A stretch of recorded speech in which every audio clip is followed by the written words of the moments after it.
You mentioned about these things. No? Ako lang question lang. The Congress has always been exercising their independence, tama ba? I think so, yes. Is it fair to say na parang tinitira yata masyado si VP Sara or merong leaning towards sa pag-isolate nun? Marami namang mga isyong ganyan na hindi naman nabigyan ng polarization. Well, obviously, that is a false dichotomy is what they call it because, first of all, hindi naman walang batayan bakit nasasakdal ang Vice Presidente. Una sa lahat, ang pinag-uusapan natin dito ay yung pong paggamit ng confidential funds. No? So, marami mga ebidensya na lumabas dito at I think yung pong 215 congressmen of the 19th Congress ay talaga naman pong gusto magpanagot kasi yung pong pera pinag-uusapan for confidential funds. Marami pwedeng naipatayo nito, hindi ba? Para, for example, pinag-usapan natin yung baha. Yung pong mga flood control projects at iba pa mga mechanisms to respond to disaster, pwede sana pinagamitan na lang po ng pondong ito. Imbis yung binigay kay Mary Grace Piatos, imbis na pinambayad sa mga safe houses na kasing mahal po ng mga upa sa Forbes Park, Dasmariñas Village at BGC Condos, no? So ito po yung mga lahat ng mga ebidensya na kailangan natin pag-usapan under a full-blown trial at the Senate Impeachment Court. Yun, isang bagay pa lang yun. Pangalawa dito, yung pinag-usapan threats against the lives of the President, the First Lady, and the House Speaker. Mabigat din po itong paratang laban sa Vice Presidente. You mentioned, Kong Terry, that there were some projects, government projects that could have been funded by this confidential funds.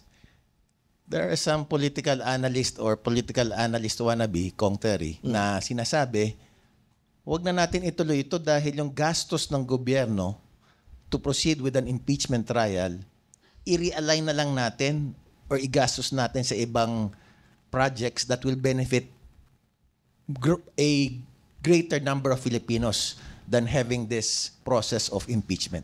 Well, very important na I don't have to say it because someone else said it already.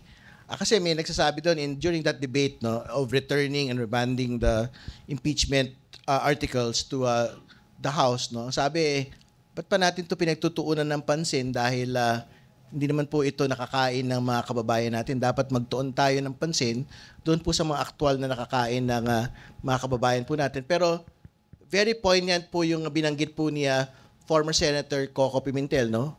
Alam po niyo, hindi naman lahat ng bagay sa mundo kailangan makain, kailangan mahawakan.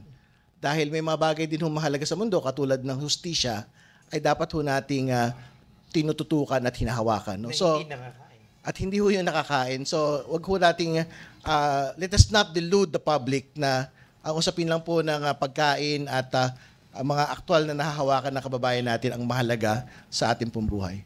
Alam mo, kung napansin ko, you have been transparent on, you've been vocal on the transparency of government.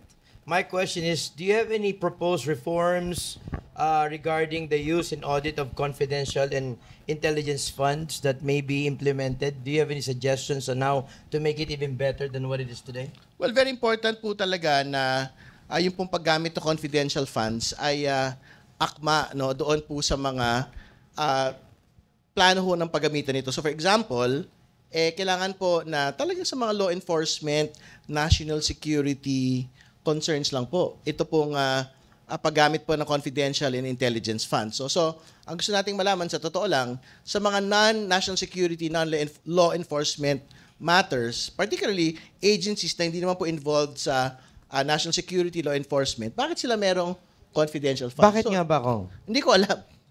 So, I don't have the answers Ikaw for you. wala kang confidential fund? Confidential I don't din yan? think yung pong mga congressmen may confidential funds.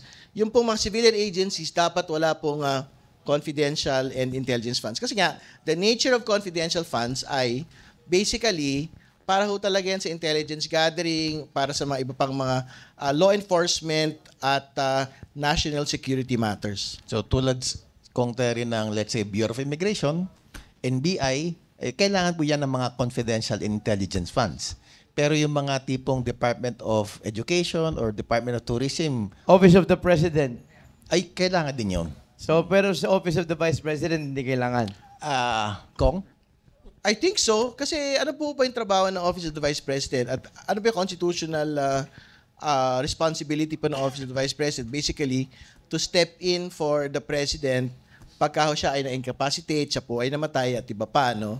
So basically, wala naman siyang law enforcement, wala siyang national security portfolio to justify having confidential and intelligence funds.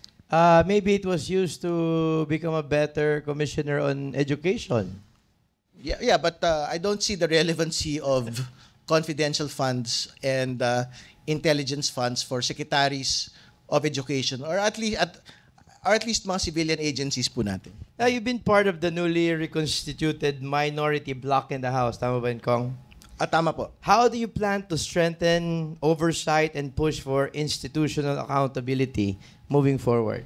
Well, very important po yung work po ng minority kasi syempre sila po talaga yung fiscalizer nito pong lahat ng mga plano, programa at aktibidad ng gobyerno pong ito. So, I'm quite certain dahil meron po tayong representation, hindi lang po ako kundi minority, sa lahat po ng komite ng Kongreso, talaga naman pong we will be asking the hard questions on how programs, projects, and activities had in fact been undertaken by government. Being part of Bicol Saro, Kong Terry, ano ba yung mga priority bills that you will promote and push?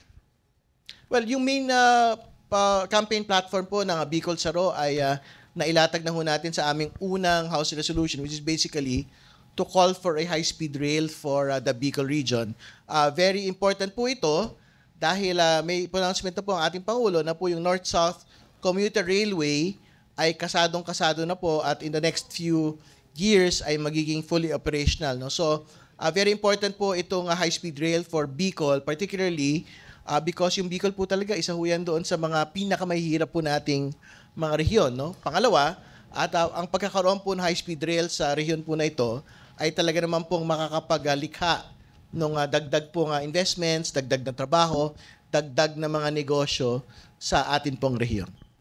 Going back dito sa impeachment, no, Kong, question lang, do you really see it pushing through all the way? Or what is your prediction in terms of how the turnout will be? Well, I think we have great faith in the Senate that they will allow the impeachment to proceed and that they will fulfill their constitutional mandate.